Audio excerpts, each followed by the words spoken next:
Hey guys, what's up? Squishduck here once again. Right, I was just sitting there, okay, and I thought to myself, oh wait a minute, I haven't done a video on SEGA FES 2019 yet, have I? I was probably thinking that because I was watching the Sakura Wars trailer for like the 50th time or something. So, yeah, I'm doing this pretty much just out of obligation since I'm kind of a Sega focused channel at this point, I guess. I do like to talk about, whenever I have a chance to talk about it, I always do. So, yeah, let's fucking do it. But I will say that I actually did record a video, but I ended up not really liking it that much because, I don't know, it almost felt like I was just going over the news and like giving my opinions. I don't know, it felt like I was saying less than I wanted to because it really, I can't fucking, I feel like I say it too much. I do say it too much, but it really does make me happy to see the company doing so well, pleasing so many of its fans, you know?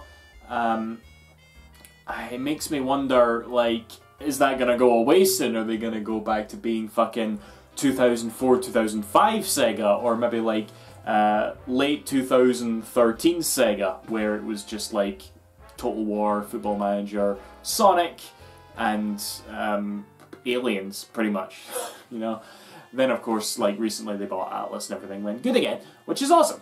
But yeah, fucking SEGA FES 2019, I liked it. Not really as much as last year's. I feel like last year when they announced like Shenmue 1 and 2 HD, and technically where they did announce the new Sakura Wars game, I feel like that kind of one-ups it a bit, mainly because a lot of the announcements this year was just stuff from last year, you know?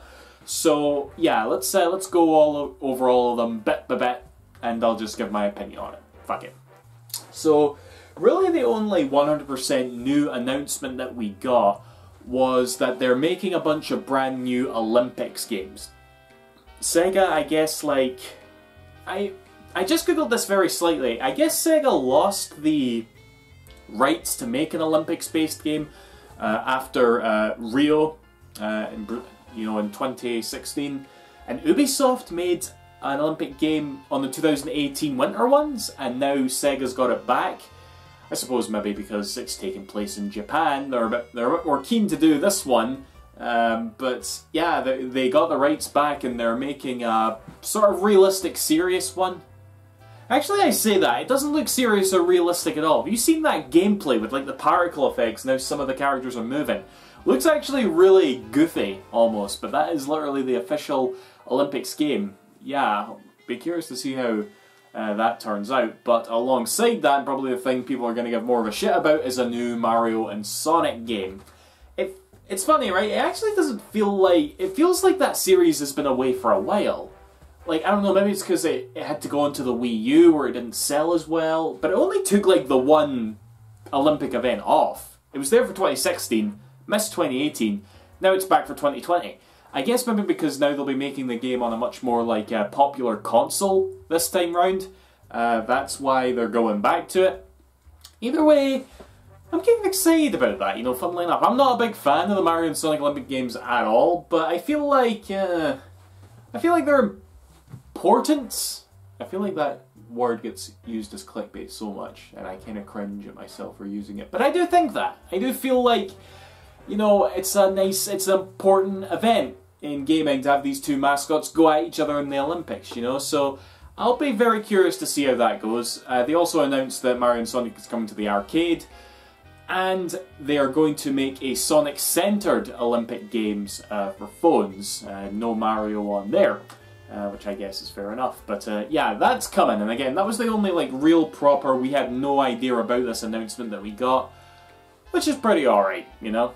But to go into the stuff that we were sort of expecting, well, I guess I should also say that we're getting another, we're getting some more Sega Ages games. You know, Sega is just like dishing these out constantly, you know, and amongst the ones that got announced and that have all been confirmed for a Western release, which is awesome, is Shinobi, Wonder Boy in Monsterland, and fuck, I don't know. Some of them were like arcade-only games. I had no idea what the fuck they were. Fuck though. There was one other game that I knew I was happy to see. Oh, fuck, what was that again? No doubt I'll watch this video back and kick myself for missing it. But whatever, more Sega ages, fair enough. And speaking of Sega ages, which are developed by M2, we got a lot of information on the Mega Drive Mini. Now, the Mega Drive Mini was announced like last year, and Sega has been pretty much quiet about it throughout the entire year. And supposedly it was because there was a lot of infighting between Sega and AT Games, you know, those pieces of shit. They basically announced themselves after SEGA FES that they were helping to make the Mega Drive Mini, and surprise fucking surprise, everybody was mad. Have you seen what AT Games does to Mega Drive games? Go YouTube it. It's fucking Jesus. So yeah, I guess Sega saw that. They were like, yeah, no, AT Games, fuck off, or whatever. And they've now M2 is going to be handling the emulation for the Mega Drive Mini, and that's amazing. That's a really good sign. If you don't know M2's work, they are just basically the kings of old emulation. Okay, they're gonna do a good job with this. So in terms of the actual emulation of the Mega Drive Mini, we have nothing to worry about. Okay, we've also got a date and a price, and I'm fairly good with it. You know, I've already bought mine. I will say one like sort of topic of discussion that's came up is it really worth buying the Mega Drive Mini when you have something like Sega Ages or the Mega Drive Classics collection on PS4, 360 and Switch? Is there really any point to it? Well, I've never owned like a mini console. I don't have an NES Mini, SNES Mini, certainly don't have a PS1 Mini. But in my opinion, I feel like I just want to buy it for the novelty. You know, I'm a big Mega Drive fan. I wouldn't mind just having it just to have it, pretty much. You know, we don't know what every game is going to be yet. We know that there will be 40. They're going to be region specific. So if you're that sort of collector, you're going to want to get fucking a Japanese version and a American version. I'll be fine with just the European one.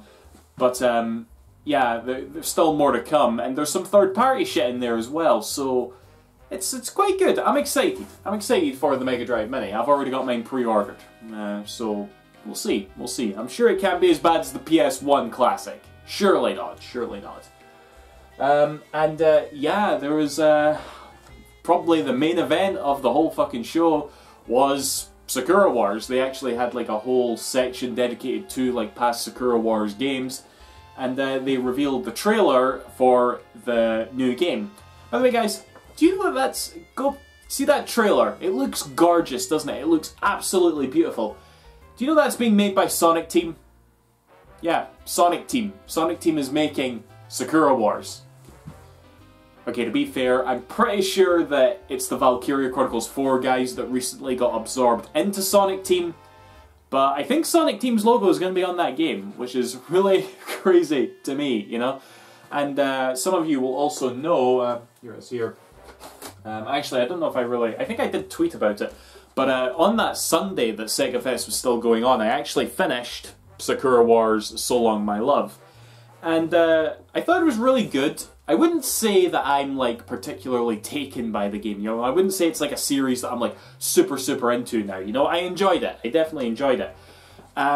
So with this new game though, the new Project Sakura Wars, I doubt that's its final name, but it's more to the fact that I'm just so happy that it's happening. That this is what Sega fans wanted, at least in Japan. Yeah, at least in Japan. And Sega's just fucking doing it. And again, it looks fucking amazing. It looks like a game Sega hasn't made. That sounds really bad to say, but it really does look just that good to me. It just looks absolutely gorgeous, and fucking hell, I've watched the trailer so much. And we're getting it! We're fucking getting it! It's like the same fucking day it gets announced. It's like, oh yeah, by the way, Europe, America, you guys are getting it in 2020, like pretty much exactly a year from now, but you're getting it. And I was just like, wow! Because I made a video talking about it before, about how it might happen, but it's like, it really does just show how much Sega has changed. Again, a lot of this can be credited to the fact that Atlas is now in the picture. The fact that Yakuza is now like a pretty big name in the West. And now Sakura Wars is getting here. You know, a few years ago, it was like crazy. We were like holding our breaths for Yakuza games. Now we're getting arguably too many of them. And there was no way in hell Sega would have localized a fucking Sakura Wars game, and now they are. And that just so shows me, it's like, if Sakura Wars is getting localized, anything can get localized. A fucking dating sim is getting localized. It's so good. I'm so happy. I'm so utterly happy with, like, that in the event. You know, Sakura Wars was definitely the highlight for me. Unbelievable. I'm just so pleased. Hopefully they release some of the older games, like even that PS2 one. I don't know what the rights are, because it was actually NIS America that translated it and not Sega. So I don't know how hard it would be to get that and re-release it, but I think they should. I think they should give the West a little taste of some Sakura Wars before that one comes out. But again, we will see.